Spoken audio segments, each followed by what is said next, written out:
So hello everyone. Today, good morning, good afternoon, and good evening from wherever you have joined today. I'm extremely pleased to welcome you all on a renewed platform of our Global Sustainable Future Progress Through Partnership Network.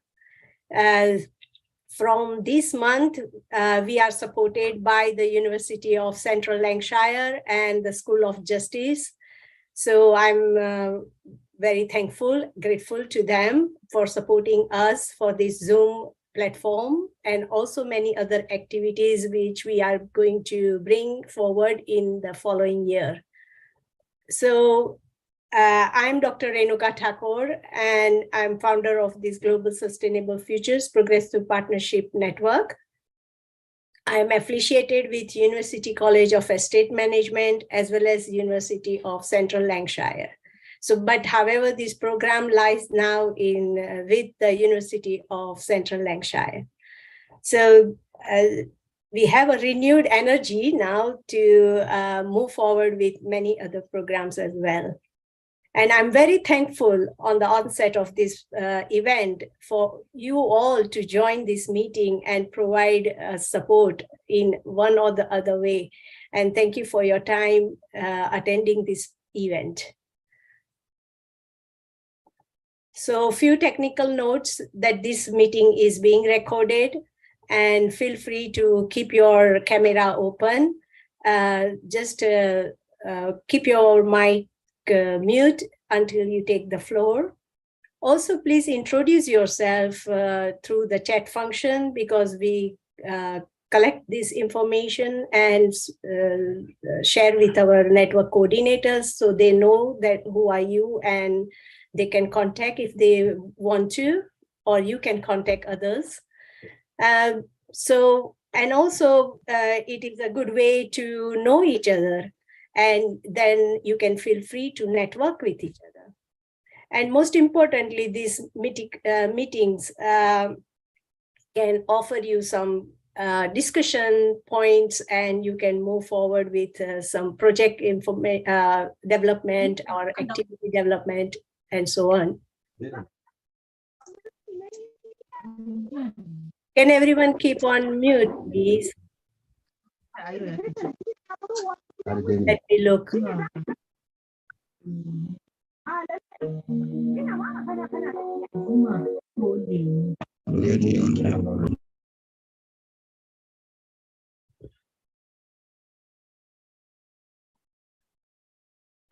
Okay.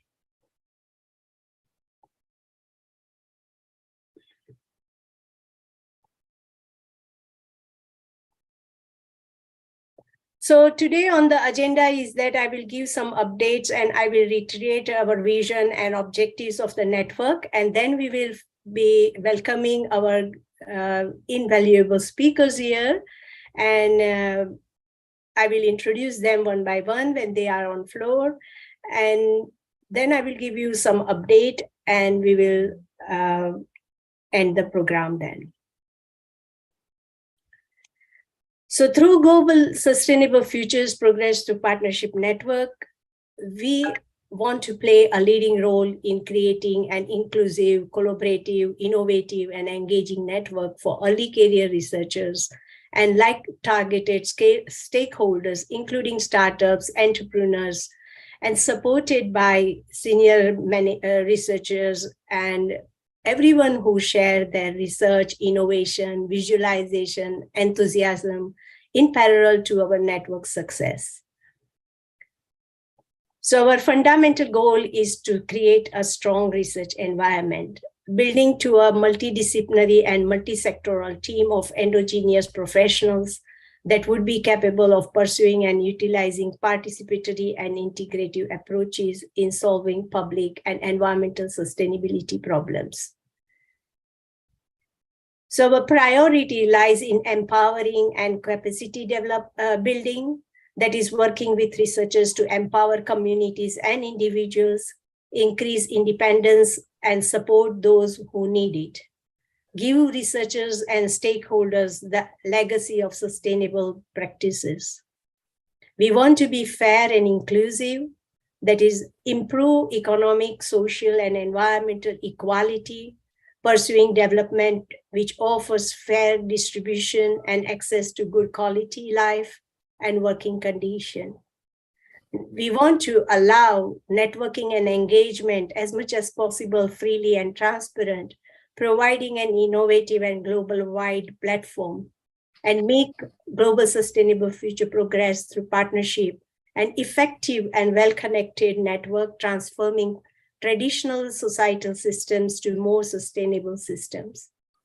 And overall, here lies our aim for sustainability, that is co-creating sustainable and resilient development pathways to secure sustainable futures for all and everyone. So through this network, we are committed to investigate what needs to be changed and step up, join forces, and initiate the projects that are important to build a sustainable society. Every member of this network are committed as acting as an ambassador for SDGs and contributing to research activities for one or the other SDG. We are committed to extending this network of partners to relevant stakeholders on collaborative projects with a set of SDGs and their implementation. This stakeholder will benefit from engaging in policy cooperation and capacity building in various countries, contributing to their local, national, and international SDG goals and hoping. Having said that, we are committed to create a very strong mission and very oriented approach.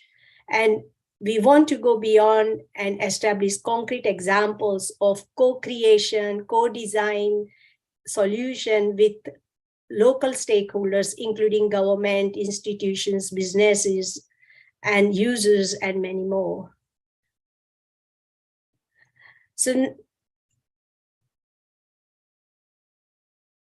the key focus is for mobilization and engagement, building a community of practice, creating a strong leadership, and producing a critical mass of good practices. Today, we have 2,100 coordinators from 140 countries. And I'm proud to say that we have some analysis. Of course, these are from the last year, and this year we will do our analysis again. But last year analysis also have some very interesting facts that we are very proud of. And that is what we have here. And I'm very grateful to one of our Gsfn member who is here, or I think he's also present here. He is Ashish Kelkar, and he has done this analysis for us. And he has been maintaining the membership since we started, and I'm very grateful for the unconditional support he provides me. Here you can see that we have nearly equal of Global South and Global North participants here. And we also have a good, quite a good amount of people from all regions, which is really interesting here. And then we have also low, medium, and rich countries division, also very accurate in the sense of how they are distributed on the global scale. So I think we are really nicely based on welcoming or including every part and every society of the world, which I'm really proud of. And though this is also, again, a one-year-old picture, it has changed a lot, but it has only changed in increased capacity. And that is, we are trying to say that we have ample capacity to contribute towards economical issues, societal issues, or biosphere issues. And especially in partnership, we are very rich in partnership. So I think we have a very good strength of making a difference or creating a difference or co-creating our sustainable futures here. And that is what this platform is important for, and we should be all working towards contributing to its success. So now I will talk about just 3 activities which form our main activity folder here, portfolio. So every month we choose the month of the goal, and on that we talk about it, and through social media post and otherwise. We also engage with different networks. We also engage with different networks, formally and informally, and so we have been able to get together here. Secondly, we do these monthly meetings, which is second and third Friday, and we also do extra meetings or extra series of talks whenever they are supported by our coordinators. And let me remind you that this membership, I'm not calling it membership, and I don't treat it as a membership, because everyone is volunteer to join here, and they can join anytime when they have the capacity and resources to do so. Especially I'm talking about the time and the availability and so on. So it is not a membership, but it is a networking type thing, and people join whenever they can. And so I'm very pleased that it is still going, and we definitely have plenty number of people to keep it going. So so these are the events we carry out monthly. And then finally, we also have very specific agenda that we form into small groups wherever whoever is interested gets into group and does some targeted project activity. And that has also been very, very successful. We are at the end of this year, we are going to give a whole report on what activities we have done, and we will be trying to see what impact we have done on the individual life or at the society level. So that is what we are looking for here. So any suggestions or anything if you have in mind, we have particular form to fill in, and so you are welcome to suggest these ideas and projects whenever you want to. And finally, as I mentioned about the monthly meeting, here there is not set agenda at all. We talk about, like, we welcome anything from in-depth research papers, research underpinning a sustainable business practices, or research informing sustainable community practice, or research valuable to develop policies, or even research or science that is worth sharing.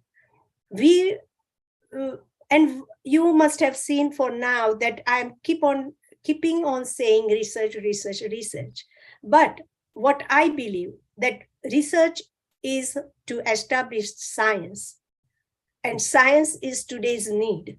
We want everything to be science-based, and therefore it should be research-based. And even if what you eat, what you drink, what you use, everything is science-based today because of the climate change and current our COP27 going on. Yesterday only I heard that only science can help us. And that's why I'm keeping on repeating this word of research. And research is equal to science for me. And so now, having said all that, I want to invite Dr. Chidi, if he is already here with us. Let me just check if he's there.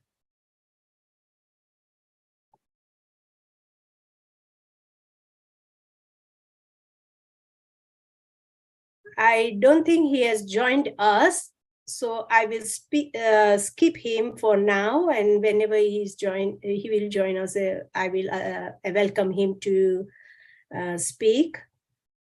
So I will invite Urbana Parsholi, and she is an MP, and I don't have to say much things, but I will welcome her to speak about herself because her profile is so big that I wouldn't do any justice. And so I want to invite Arbana, who is very, very pioneering in, I would say, in encouraging women and gender equality and many, many other things, even sustainability. And I like her posture, this have a dream. And I think she had a dream and she has made it fulfill. And that's why I have invited her to share her knowledge, her experience today. So please take the floor, Arbana. Thank you so much, Dr. Thakur, and I appreciate it a lot that you have made me part of this discussion. I want to greet all the honorable participants in this discussion today. And I just have to say that just a few hours ago, I got back from a symposium in South Korea. It was a very long flight, about 15 hours, but I'm glad I made it on time to also be here with you. And I'm going to start by introducing myself. As Dr. Thakur said, my name is Arbana Basholi. I live in a small town called Dibër in North Macedonia, which is also a small town situated in the Western Balkans. I am a psychologist by profession. I have also graduated Master of Education in Advanced Teaching in an online university, which is called University of the People. I have over 6 years of experience as a school psychologist at the local high school here in my hometown. And I have actively been involved in projects that empower youth, multiculturalism, interculturalism, and also democratic participation of youth.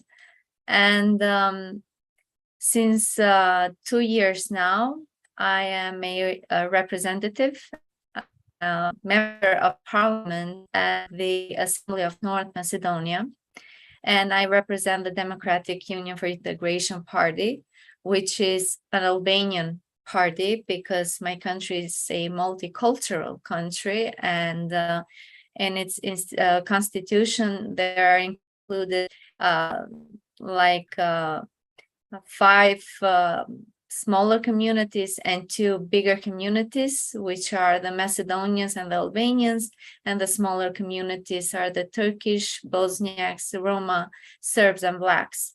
So it is a great effort to keep the inter-community relations healthy and to give everyone to give a part that we have peace and stability in my country. So initially, it's not like I really had a dream to become a politician. I have so many dreams, and I think one that I have fulfilled is that I have become a psychologist, and the second one is that I also had the opportunity to work as a psychologist because we saw the research and we are covering most of the social statuses in our society. Therefore, we all know that unemployment is an issue in a global level. So I was unemployed for 10 years, and after 10 years, I got employed as a school psychologist. Therefore, that's why I have that message that I have a dream. And for everybody that has dreams, not to stop, but to look forward until they achieve their dream, they also should do something else because it's going to be useful along the way. So along the way, till I became the psychologist, I also have worked as a sales representative at the private sector for the leading mobile company in my country, which has nothing to do directly with psychology. But that's where I learned how to implement psychology because you work face to face with people. And I think that all these experiences that I've had in so many years in different perspectives, working with youth, working with teachers, working with people on a different level when it comes to serving them. I think that in a way helped me a lot to learn how to become an MP, because I often say that you don't know how it's like to be a member of the parliament, a representative of the people. You might just assume, but then along the way, you learn how to become one. And the only thing that I promised people when I was on the electorate campaign was that I was going to listen to them, because that's what I do best. I have invested so much on my professional development and also personal development, and I could not promise anything else. I could freely promise that I would listen to them. And I think that's a promise that I am keeping, because as a politician, you have this bigger responsibility that you need to respond adequately to the people's needs. And very often we are blamed that we are not responding correctly. And sometimes I think that we are not listening correctly. That's why we are not responding correctly. And therefore, I'm trying to create this climate that we need to start to listen responsibly to the needs of our communities. And even in a small state, let's say like mine, which is not just a little over 1.8 million people, which is very little compared to other bigger countries. It happens that different regions have different needs, and there's no size fitting all. So you need to be really specific regarding to the cultural background, regarding to what people need, not only in regard to their geographic position where they are situated, but also what they need on their daily life to have like a more, let's say, quality of life in regard to the services that the institutions give to them. So in this regard, I really liked what you said, Dr. Thakur, that we need to rely on research. And research shows that women are underrepresented in politics in a global level. And I have to be honest that it was not my initial choice to become a politician. And when that was offered, my answer was no. But then, who believed in me initially were men. So I think that I was lucky to have men around me that believed in my qualities. But now, after 2 years, when in a way I'm seeing that I can make it, I am sad, why wasn't I the first to say that I want to try politics? I want to show to people that I can do service for them, I can represent them, but I did not have that courage. And therefore, this is one of the first reasons, because I have learned it from practice and experience, why women are needed in politics. And one of my dreams and my goals is that I serve as a role model to other young women, and especially young girls, that they can make a career in politics. Because in our society, we know that often politics is associated with corruption. It is associated with so negative things. And people are afraid in a way to become part of it. But then, on the other hand, we are all part of the politics, because in order for me to become a politician, I needed the support from the people. And in this regard, half of the voting body are women. And who can understand women better if not a woman? So I am trying along the way for those 2 years.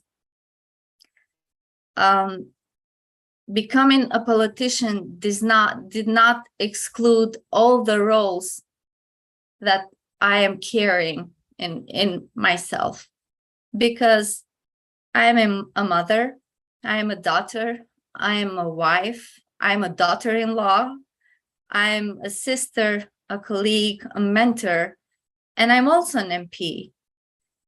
And I need to keep this balance among all those roles, and also to take care of my mental health, because it is a lot of pressure. And then it is hard for a woman to decide whether she can make it, because you need to have this balance if between the physical part, the emotional part, the mental part, in order for you to succeed.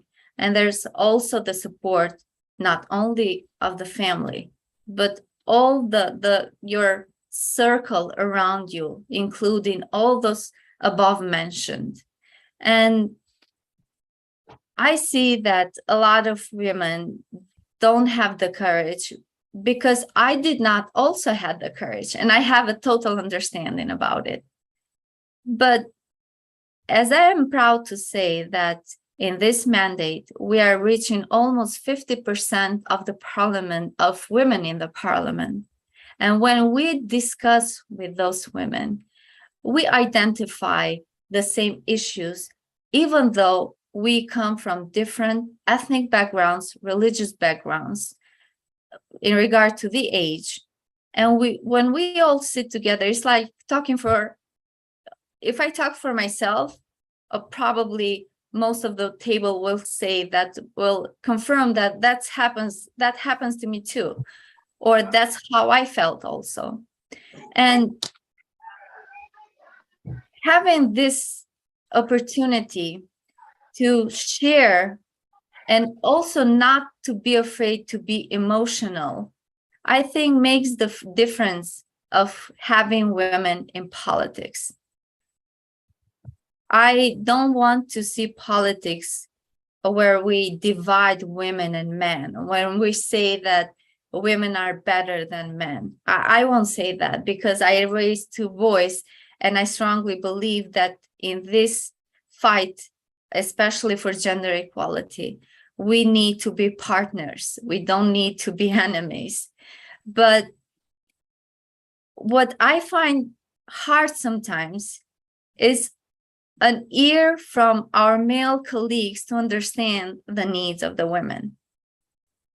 And having more women means that, in a way, we dictate the climate, or we put a little bit of pressure that they have to listen to our needs. And I think that so far, even though it's not easy to be a woman in politics, it is not impossible. Therefore, I encourage all the young girls and all the young women that believe that they have invested on their professional development, on their personal development, and that they believe that they can also contribute for the well-being of the community. Not be afraid to be included in politics, because politics is not only in national level. I think that the most important part is politics on local level, because that is the cell of this society. If we manage to have like resilient institutions that respond adequately to the needs of our citizens, that listen carefully, not to respond, but listen to understand. And also in this regard, having more women, because they're very good listeners, I think that we can make the difference in our societies. I don't know if I should stop here and wait for questions, or should I continue, but I will leave it up to you, Dr. Thakur. It is up to you, but I think you have made a very good message. If you want to have some final comments, please do. I would say that what makes women different when it comes to politics, because politics, it is seen as a male's world. And sometimes it really feels that way because of this disparity we have on numbers. Like there are rooms full of male and there might be 2 or 3 women. I think that brave women are not afraid to bring empathy in the decision-making tables. And in my personal view, that's what misses in politics. And males are afraid of empathy. I think maybe it's a personal view, but that's what I have tried to observe and really study from what I do every day.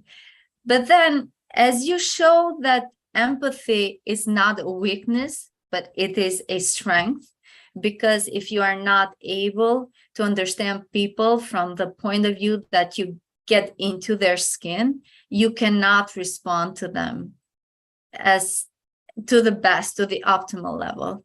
I think that when you explain empathy this way to the males, they get it and they accept it as a concept. Therefore, that's why women are needed in the decision-making tables, and especially in this high level when we made decisions about policies and about how we want the organization of our societal life to be like. So thank you. And then if there are questions along the way, I'm open to answer. Thank you very much. Thank you very much. Thank you, Arbana. I know you were, I think you just came home this morning, isn't it? And you were in Korea and Japan and many distant places. So I'm very glad that you were able to come here. And I'm so extremely pleased to hear your views over these politics and women involvement. Of course, it is so much needed. I have seen women at lowest strength in politics in a way, you know, like when you go for voting, they vote for the people which is advised to them by men or men in their family, maybe husband or brother or sister. And never took part in understanding why they are voting or whom they are voting. So it starts from there, I think. At least we should have some understanding of where to vote, why to vote, and so on. And so becoming a good citizen, I think we need to get interested in politics, definitely.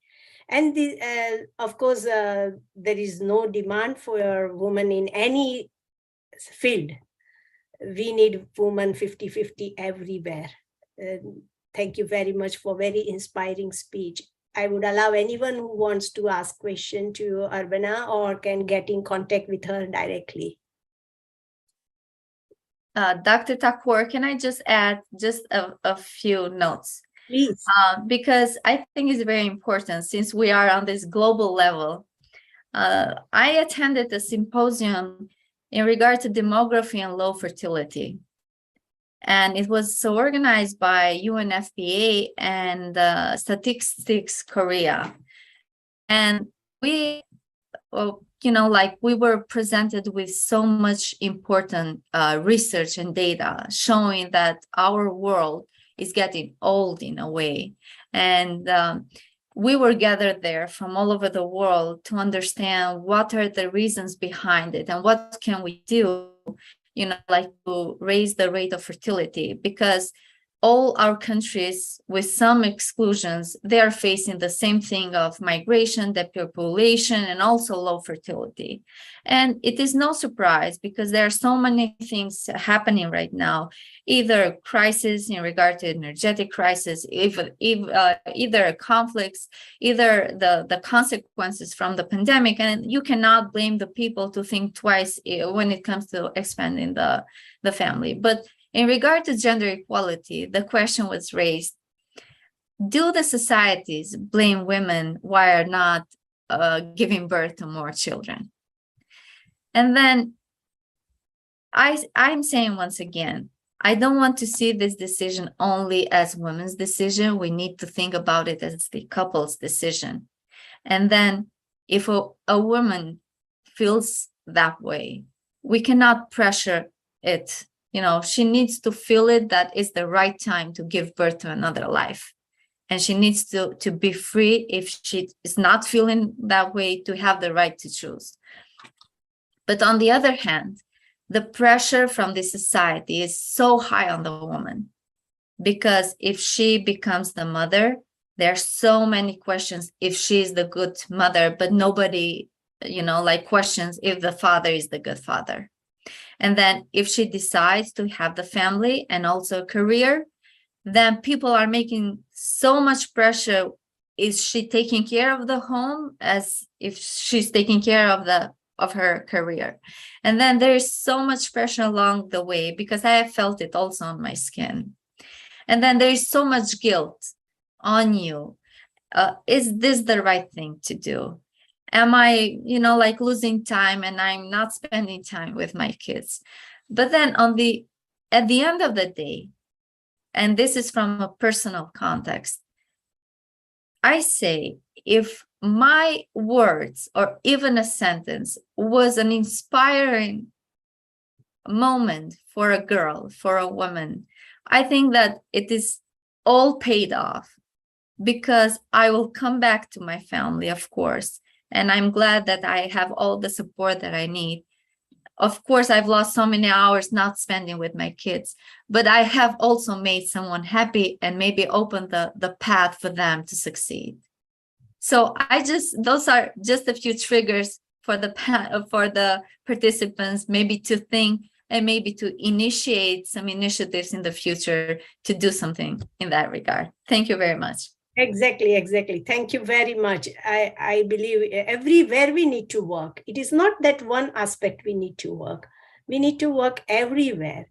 And while making women empowered, I think at the same time, we need to build the capacity and empowerment of men also in understanding and supporting women.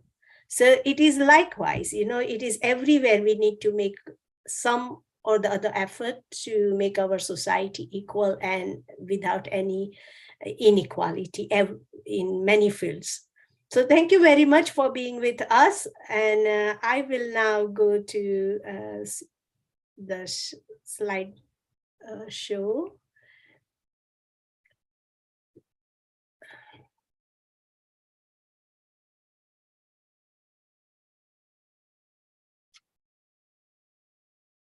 So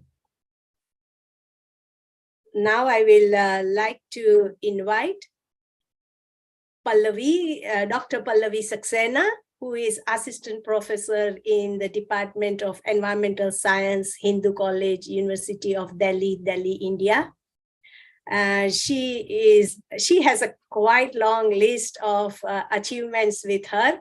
So I will welcome her to speak on her subject, which is very much to her heart, nature-based solutions. And so please, Pallavi, take your floor. Thank you, Dr. Renuka, for giving me the opportunity to share my research work on NBS, that is nature-based solution. So before to start my short presentation on my work, let me introduce myself. So I am Pallavi Saxena, and I'm working as assistant professor in Department of Environmental Science, Hindu College, University of Delhi, India, and serving as scientific steering committee member in iLeaps, that is our Future Earth Global Research Project of UK. I'm also serving as advisory board member in Ecological Indicators General from elsewhere, editorial board member of SN Applied Sciences Springer, and review editor in Frontiers in Sustainable Cities. I'm serving as advisory board member of Air Pollution Scientific Initiative EnviroCamp US, and has recently been nominated as basically KCI expert in 2022. I have also been selected as a representative participant from Future Earth in IPBES 2022 meeting, which was in Bonn, Germany. I'm also been awarded as DST Fast Track Young Scientist at School of Environmental Sciences, Jawaharlal Nehru University, New Delhi, India. And my topic of research during PhD was effect of photochemical pollutants on plant species. So my area of interest is basically on air pollution, trace gases, aerosol chemistry and their impacts on plant and human health, and nature-based solutions which can be used as sustainability indicators and being used as phytoremediation. So with all this introduction, now I'm sharing the screen.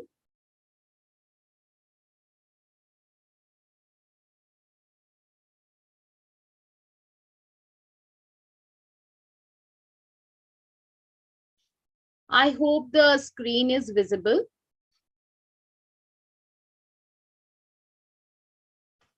Yes. Thank you very much.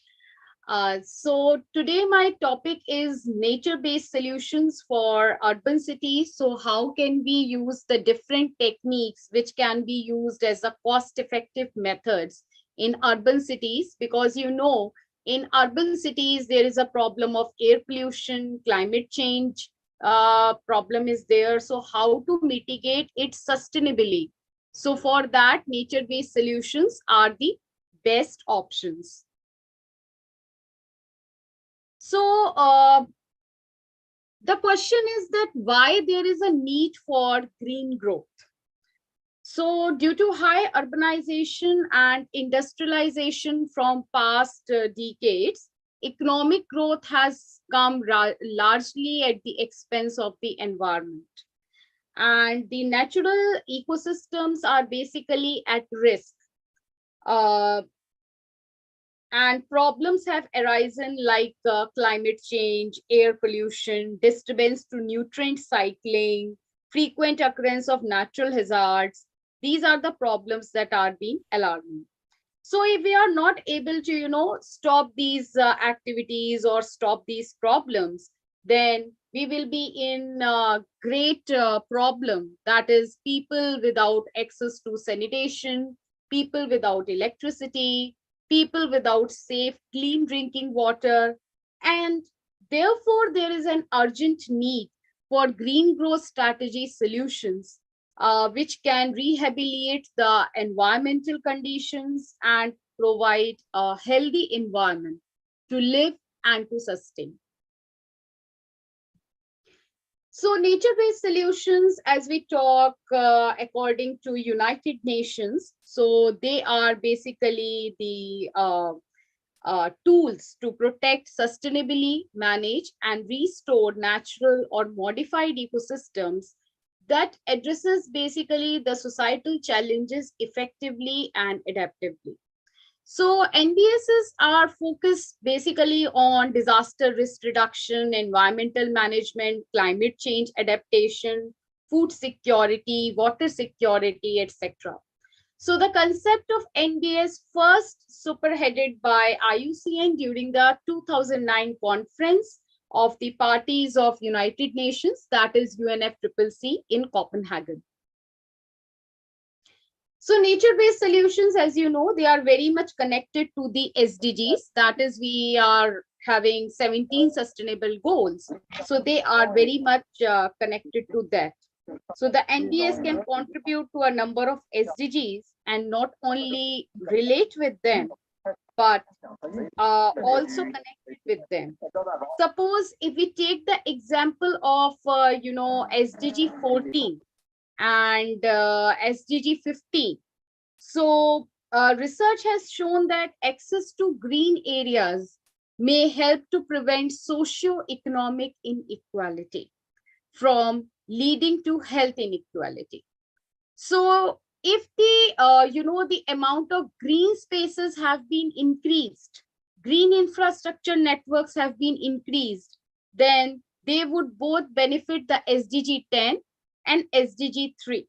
So SDG 10 is basically to reducing the inequalities between and within the societies, and SDG 3 is for basically improving health and well-being.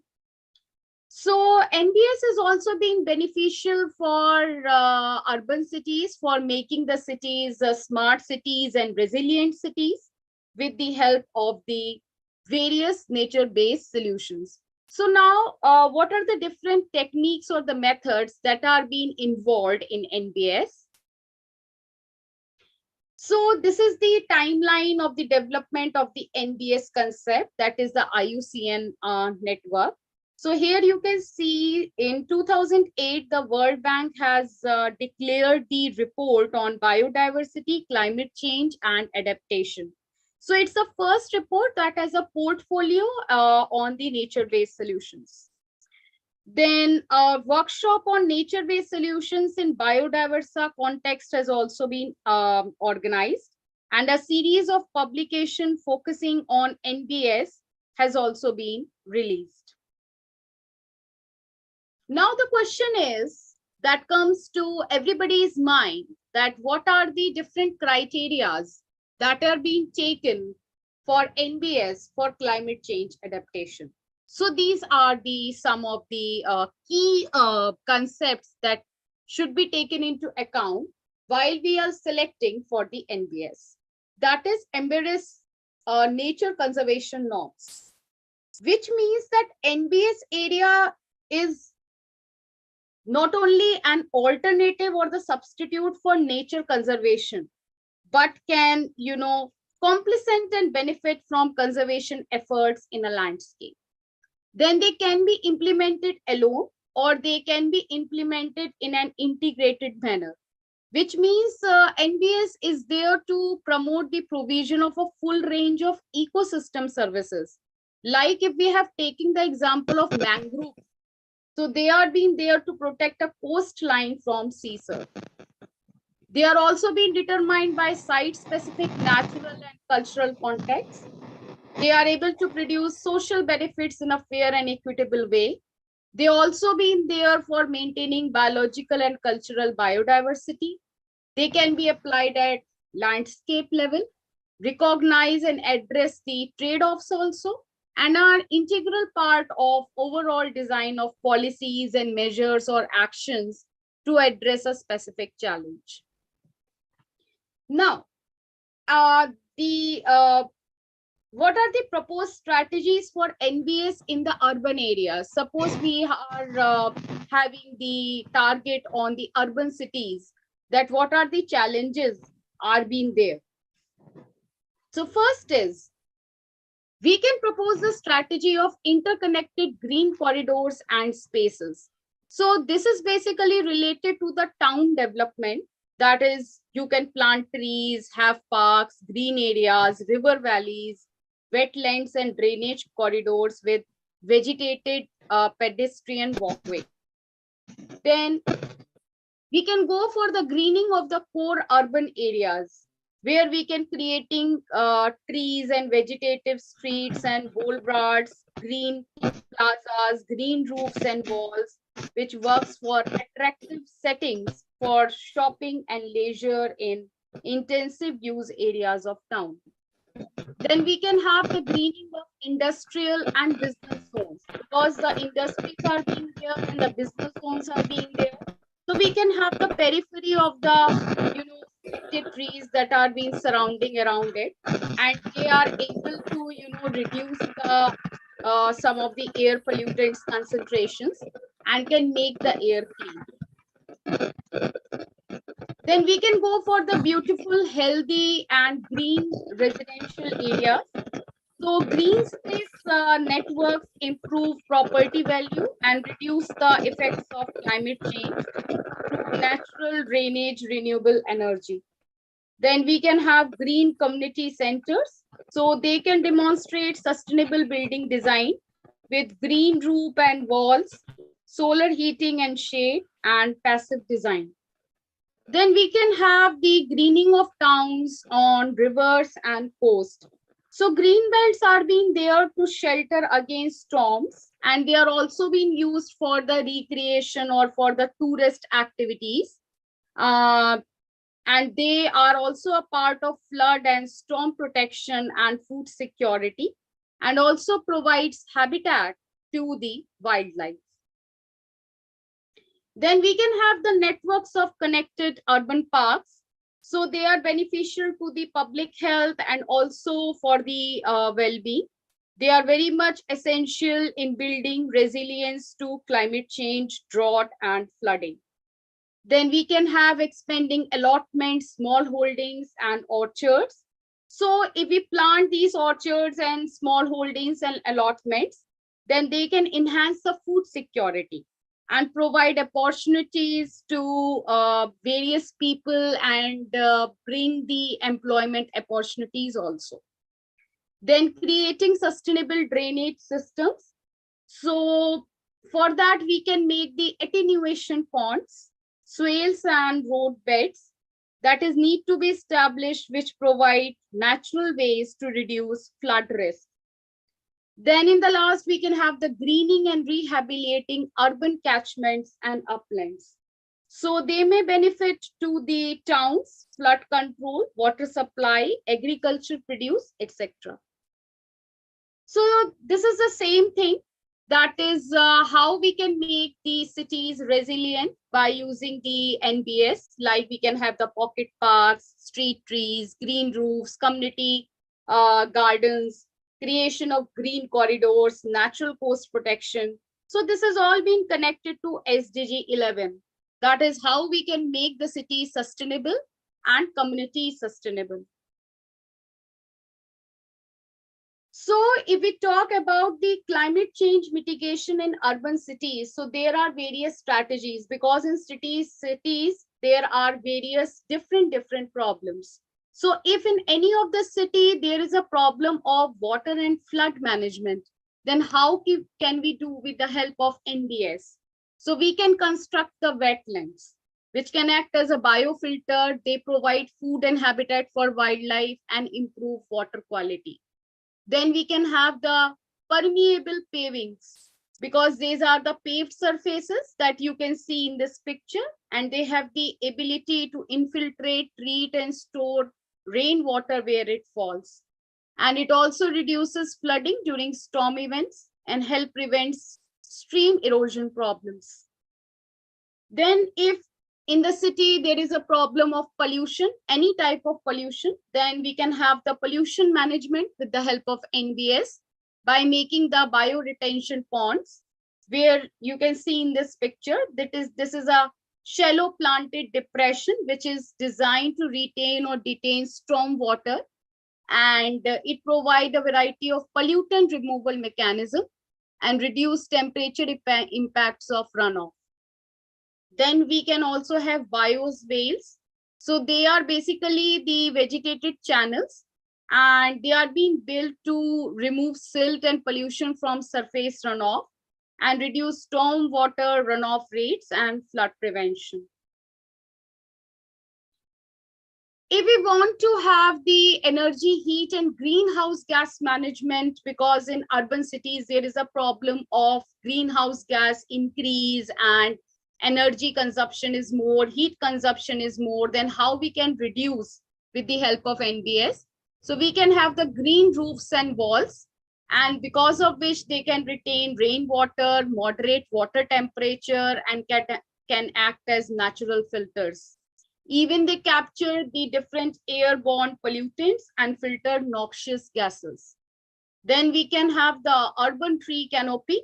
So we can have, we can design the, the tree cover in a way that tree cover can mitigate climate change by reducing the levels of GHGs in the atmosphere.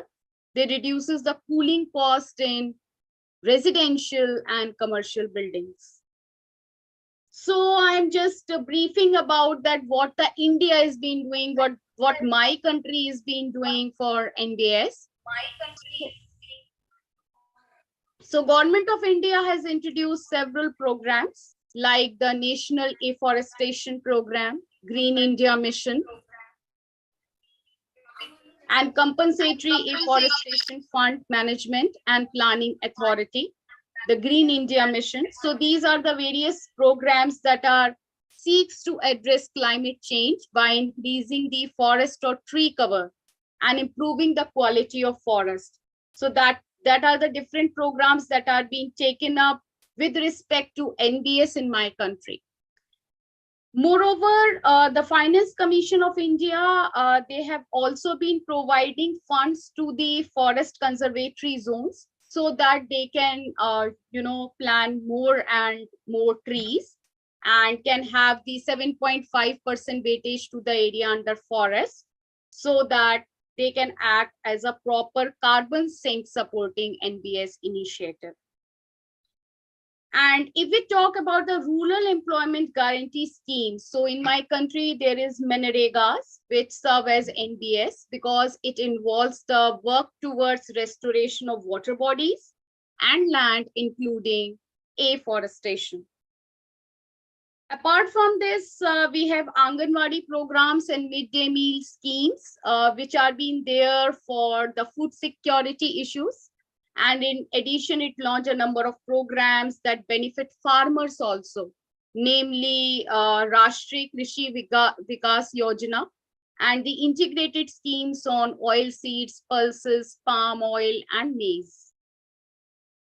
If we talk in terms of the energy sector, then India has made significant strides, like the intensity of GDP to meet its NDC targets. And we have various programs like National Solar Mission, FAME India, Kusum Yojana, then Bharat Emission Norms, etc. And if we talk in terms of the resilient cities, so what the India is doing, so they have the India Smart City Mission and Amrut scheme that is basically being focused on creating sustainable rural and urban habitats.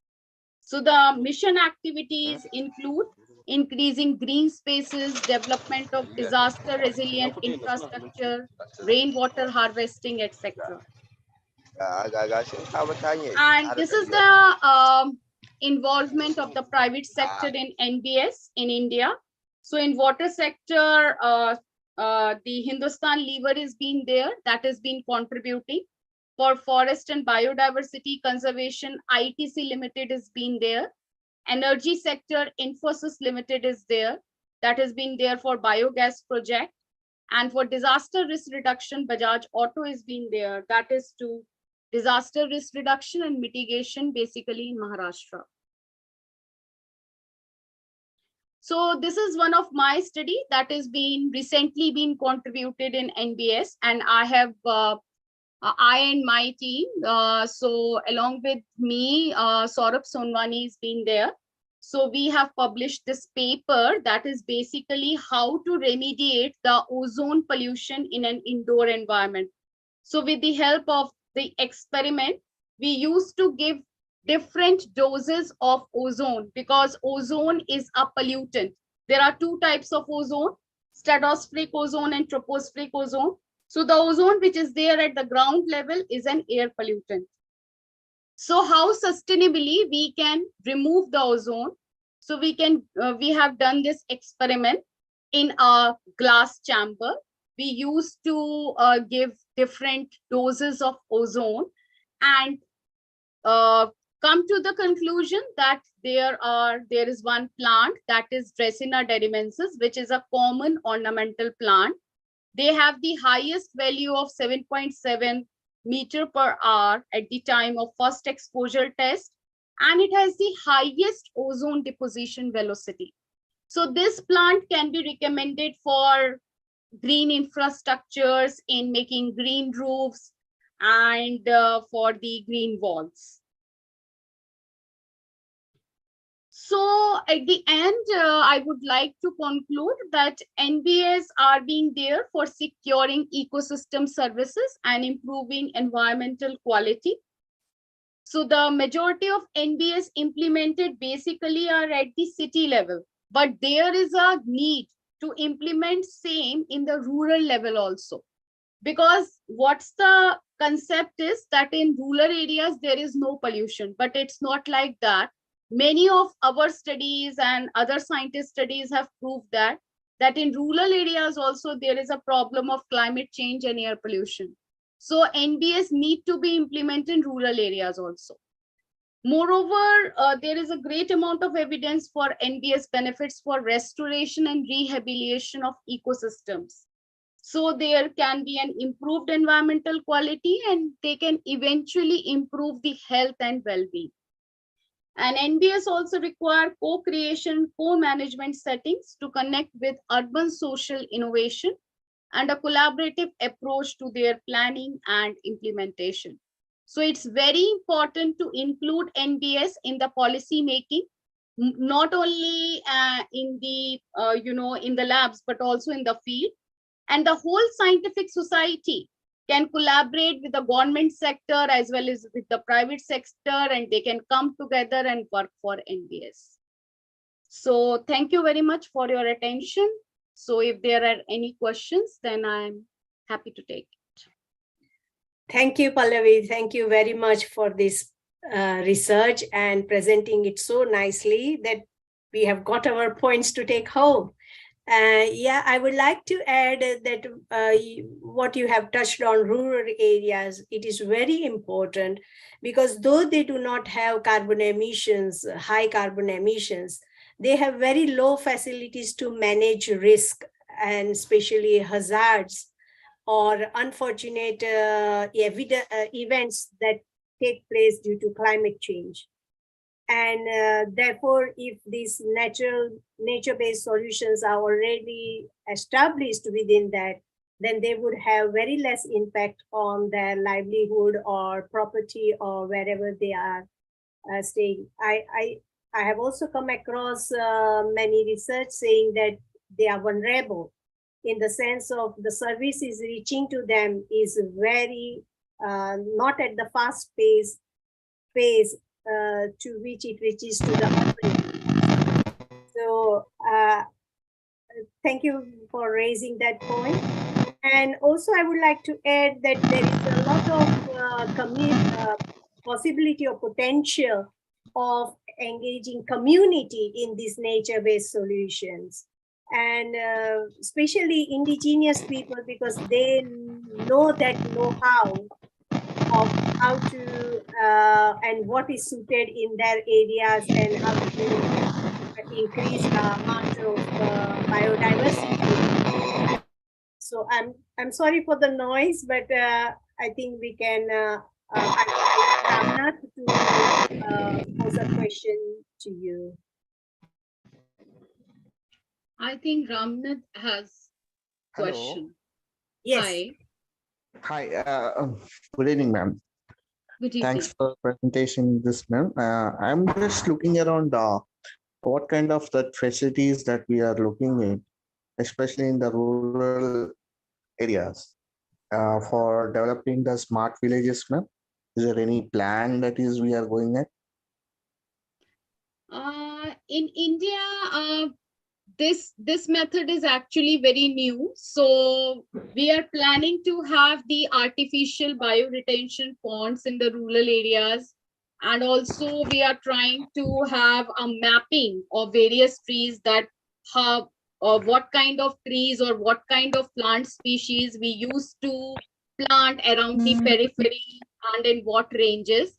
So and moreover, the roofs of the houses that are need to be embedded with different types of small ornamental plant species, which can, if there is any types of air pollution, so they can remove those air pollutants. So basically the roofs of the houses in the rural areas can have the some plant species that are need to be planted, which are popularly called as green roofs. That is a very popular technique in the NBS, that is in the nature-based solution. So is there any particular region that people are selecting for doing this? Like in India, across tropical region. So if you go for the air pollution, Yes. maybe totally Yes, different. basically in some parts of the northern India, because in the northern India there is a problem of crop residue burning. There is a problem of fireworks, and also the transboundary movement of the air pollutants are also been there. So as compared to the other regions, the northern India has many problems. So right now we are targeting those villages. Maybe after that we can reach out to western, eastern, or southern India. Okay. Thank you, ma'am. Thanks. Thank you.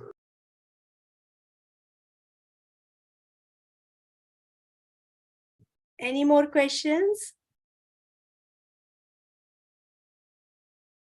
Okay, I have found Dr. TD was on LinkedIn asking me that he needs a Zoom, like he cannot connect with the Zoom link, which we had already sent.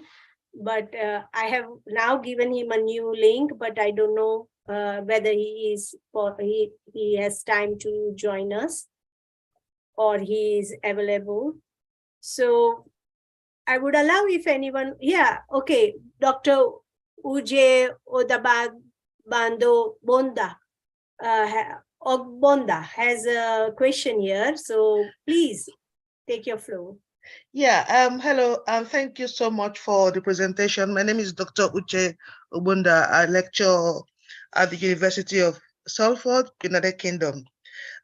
Quite inspiring presentation about pollution. My PhD was about air pollution as well, looking at specification, and this is clearly in the types of gas flare and carbon deposits. So it's kind of looking at how we can actually refine air or filter air from ambient air into the indoor space, when we look at the well-being and all that. But for the case of India, maybe like because of issues of drought, issues of maintainability of this system that you have put, which to my mind is an excellent one because it's nature-based and it actually targets what the United Nations goal is all about. So I'm quite pleased with it. But how would you be able to manage the issue of drought, especially in India, and as well as how would the maintenance culture of these plants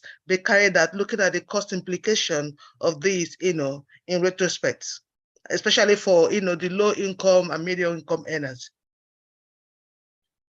Thank you very much for the question, and thank you very much for the appreciation. Actually, I'm an atmospheric chemist, and my work is totally being concentrated on air pollution and plant species.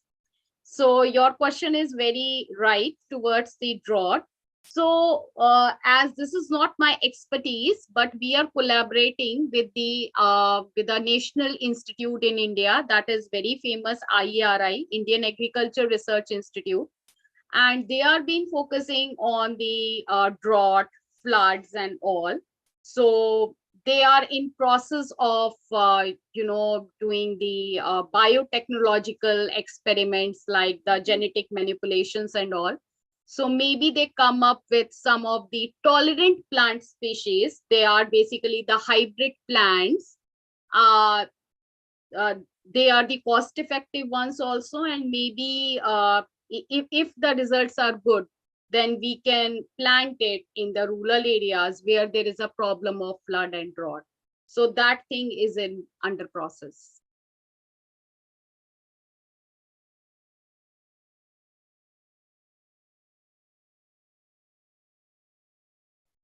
Thank you. If anyone has extra or anything to add, feel free to do so.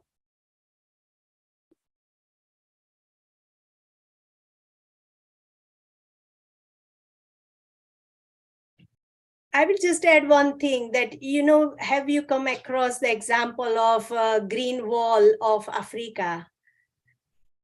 And I think we need now massive action like that in any area.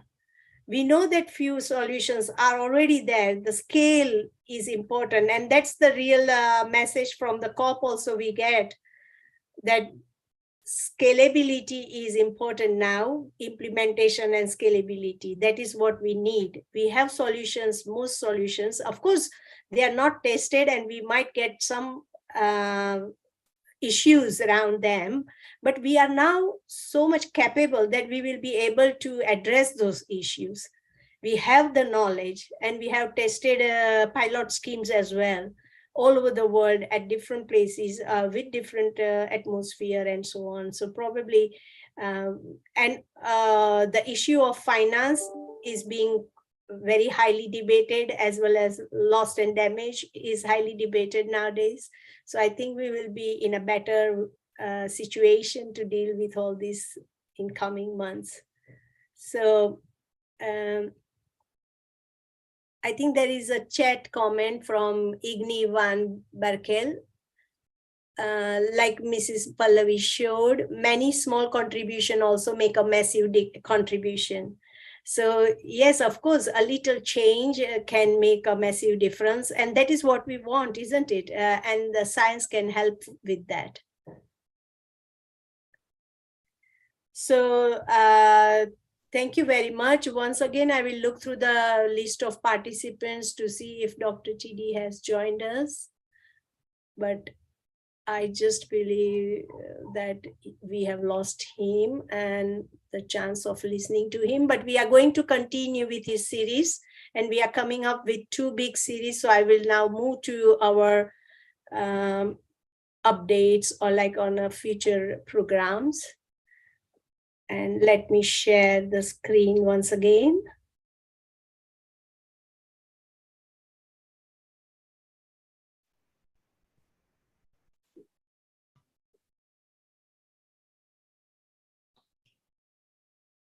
So the first biggest announcement is about our conference. Last year, we had a conference which lasted for 7 hours, and we had 70 plus people attending at one point, in the sense of the footfall at every point of the conference was 70 people. So I'm very glad that it was very popular and it was well visited, and we had 35 plus people speaking here from all over the world with multidisciplinary knowledge and very expert knowledge, making a dialogue or discourse for sustainability is so extremely interdisciplinary and valuable in that year. So we have come up with another conference the same date, 9 and 10 December. It is my husband's birthday, and I celebrate like this with the whole world, which is a good excuse to not celebrate with him. And this time, I'm very fortunate that Dr. Refilwe Mofogen, who is just now attending COP27, and she will be back with us in next meeting. And she is going to help me with co-hosting this conference. So I'm thankful to her as well for giving her time and energy to hold this conference. And we will soon come up with plenty of other details. We have 3 main forms already out on this website. Here I have put the link. I have also distributed that link through our web email, like Google email, that we have a proposal form. So whoever wants to speak on our platform, in whichever the capacity you want to speak, please fill up that form. Secondly, we also have a form for recognition, which means that anyone who has taken part in our network, in whichever the way they have taken that part, please try to put those activities and try to claim your recognition as a Gsfn coordinator. We have 3 types of awards, which will be like bronze, silver, and gold. We also give, sometimes if we really feel proud of that person, we give out platinum award. So, or outstanding award. We haven't decided on it, but we will decide 1 or 2 if that is really achievable by us or the participant. And then the third is a registration form, which anyone who wants to come to the conference as an attendee or a speaker, or for recognition to receive the award, or certificate, I would say. It is an e-certificate. So please fill up that registration form, irrespective of whatever the capacity you will be attending the conference. So these are the 3 forms you need to fill up. And as usual, I'm definitely looking for help. I have not received much help. Many of them have tried to help me, but because of the internet problems in different countries, and especially in low and medium income countries, they have not been able to give me constant and massive support. So I'm grateful for those who have tried, but I would definitely like people to help me with anything, whatever they feel, in whichever the capacity they can help me. So that is where I will, and also I wanted to tell about 2 big things. We are coming with a series of talking about mental health, how it can impact the community, and that is what Dr. Chidi is going to lead on. And there will be a series of talk. And another talk we are coming with spiritual leadership. And that is going to be led by Dr. Pranjal. And I think it is going to be very valuable to our network people. These all series are, if you want to commercially gain the knowledge of this series, then it would cost you immense money. But we are bringing these experts, and I'm so grateful for their time given freely to this network. So I would ask you to grab any such opportunities if given to you. So, and support this program and support their enthusiasm of sharing this. And I would also ask you to learn from them and grow your capacity to lead in such or any expertise which you have, and go out to the community and serve the community. And that is what we want. So here I would say, together we can make this happen, co-create our sustainable future. And these are all my links. You can connect with me. This is the first one is also of our network website, so you can see our website. And I am also asking anyone who can help me with the designing of the website, because I am getting an opportunity to design the website soon, which will be microsite on UCLAN website. So all your help and your time and support is so much welcome, and I'm very, very grateful for all of you to have you here today. I will stop if anyone wants to make us final comments, they can do, and then we can stop the recording.